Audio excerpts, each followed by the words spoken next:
পুরো কারেন্ট চলে গেছে। কই গেলি? চলো এখন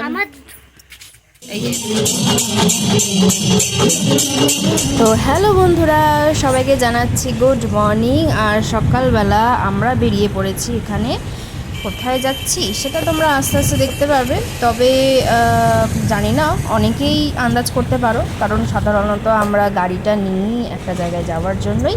তো এইখানে আমরা ক্যাব বুক করেছিলাম সকালবেলা, তখন বাজে প্রায় ওই ধরো 7টা 7:30 মতো বাজে তখন। আর সকালবেলা ঘুম থেকে উঠে ফ্রেশ হয়ে ঘরের সমস্ত কাজবাজ করে চান টান করে একদম রেডি হয়ে যাচ্ছি। তো এটা রয়েছে, এইটা কোথায় বলো তো? এটা হয়তো দ্বিতীয় হুগলি ব্রিজ, না হ্যাঁ দ্বিতীয় হুগলি ব্রিজ। তো ওইখানেই রয়েছে।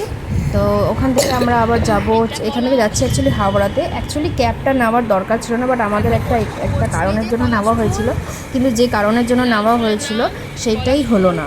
তো ব্যাপারটা কী হচ্ছে কি আমার যে ঠাকুমা শাশুড়ি আছে, উনি তো এখনও চলাফেরা বেশি করতে পারেন না। তো ওনার জন্য একটা হুইল চেয়ার দেখা হয়েছিল। তো হুইল চেয়ারটা ক্যাবওয়ালা বললো যে উনি নেবেন না। তো সেই কারণে আমরা আমাদের কাছে সেরকম কিছু ফ্যাগেজ কিছু ছিল না, ওটা নিয়ে ইজিলি বাসের অটোতে আসা যেত। বাট ওই হুইল চেয়ারের জন্যই আমরা ক্যাবটা বুক করেছিলাম, বাট ওটা নেয়নি ওরা, তাই জন্য আমাদের কিছু করার নেই। আর কী করবো, যেহেতু ক্যাবটা বুক করাই হয়েছিল তাই জন্য আমাদেরকে ক্যাবে করে আসতে হবে। তো এই দেখো, এখানে আমাদের অলরেডি ট্রেন দাঁড়িয়ে রয়েছে। আর ট্রেনে উঠে পড়েছি, ট্রেনটা পুরো ফাঁকাই ছিল ফাইনালি। তো ট্রেনে উঠে আমার যেটা সবথেকে প্রিয় হচ্ছে সেটা হচ্ছে এইসব জিনিস, ছোলা মাখা, মুড়ি মাখা, তো এইগুলো। আর এটা কোথায় বলো তো? এটা তোমরা অনেকেই জানো। আর আমি বসেছিলাম প্রায় জানলার ধারে ঠিক মতো বসেছিলাম না, জানলার একজনের পাশে বসেছিলাম। তো এটা হচ্ছে সেই কোলাঘাট ব্রিজ। কোলাঘাট মানে কোথায় যাচ্ছি আমরা? ইয়েস, আমি যাচ্ছি আমার শ্বশুরবাড়িতে। ওখানে একটা অনুষ্ঠান আছে, তো সেই অনুষ্ঠানের জন্য আমরা যাচ্ছি। এটা হচ্ছে ভাইরাল সেই কোলাঘাট ব্রিজ।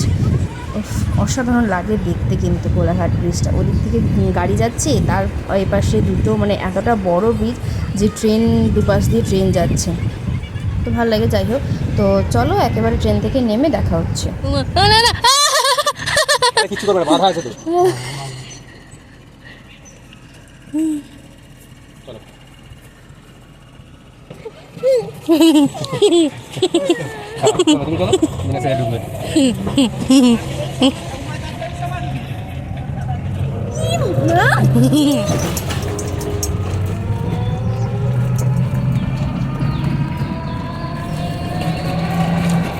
কারেন্ট চলে গেছে, এই দেখো পুরো লাইট বন্ধ চারিদিকে, পুরো কিন্তু অন্ধকার। এখানে হচ্ছে এই যে দুই বোন, একজন কোলে একজন নিচে, আর পুরো চারিদিকে অন্ধকার। দাঁড়াও লাইটটা বন্ধ করি। এই দেখো সব অন্ধকার, আকাশ ফাকাশ কিছু বোঝাই যাচ্ছে না, কিন্তু অ্যাকচুয়ালি সব কারেন্ট চলে গেছে। কে রে লাইটটা কে মারছে রে? ওইদিকে লাইট একটা মারছে, কিন্তু পুরো অন্ধকার, কারেন্ট চলে গেছে। এ মা, কি হবে রে? পুজো এখানে এদের মশা উঠছে, দেখ মশা ঢুকছে। আবার কারেন্ট চলে এসছে, মা কারেন্ট চলে এসছে। এই দেখো বাইরে সব লাইট ফাইট জ্বলছে, এই দেখো সব লাইট জ্বলছে, কারেন্ট ফারেন্ট। চলো এখন এই যে দুই বোন আর আমরা সবাই মিলে কোথায় যাচ্ছি? ঠাকুর দেখতে। চল চল চল ঠাকুর। তো এই যে হচ্ছে বড় জেঠুর ঘরের নাতির ছোট ছেলের অন্নপ্রাশনের জন্য সবকিছু সাজানো হয়েছে, ডেকোরেশন। এটা হচ্ছে গেটের ডেকোরেশন। আর যে তো চলো ভেতরে চলো। সাবাস, কে দেখছে?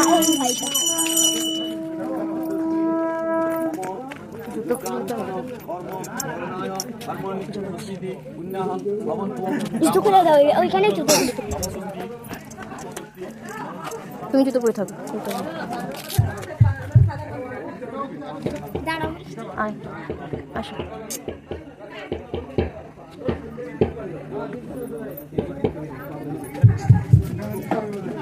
পাপা আছে দিদি।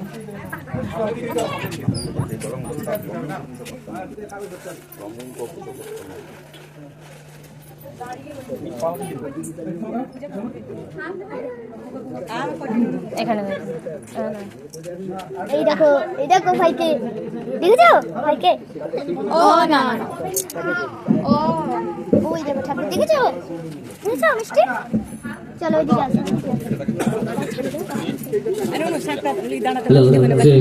हेलो हेलो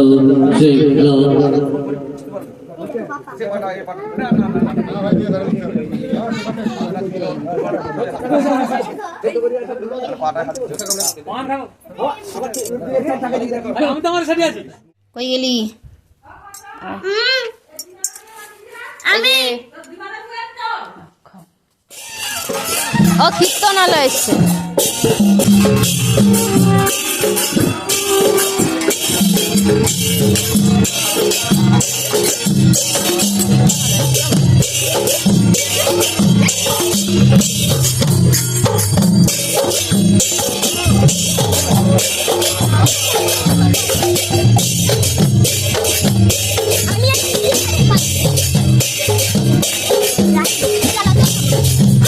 না খালি পাতা আসো জুতো করবে তারপর চলো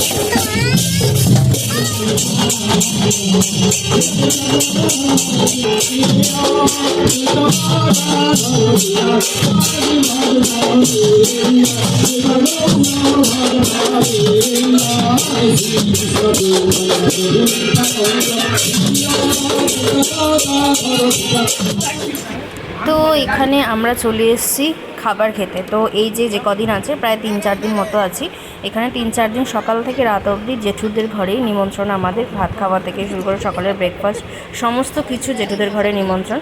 তো এইখানে আমাদের রাত্রের মেনু আছে, এখানে আলু ভাজা, চচ্চড়ি আর একটা তরকারি আর ডাল, এটা হচ্ছে রাতের মেনু। তো এটা খেয়ে দিয়ে জাস্ট শুয়ে যাব। তো চলো টাটা, আবার দেখা হবে তোমার সাথে নেক্সট ব্লগে, মানে এটারই আরও কতগুলো ব্লগ আছে সেটা তোমাদের সাথে দেখা হবে। চলো এখন টাটা, গুড নাইট।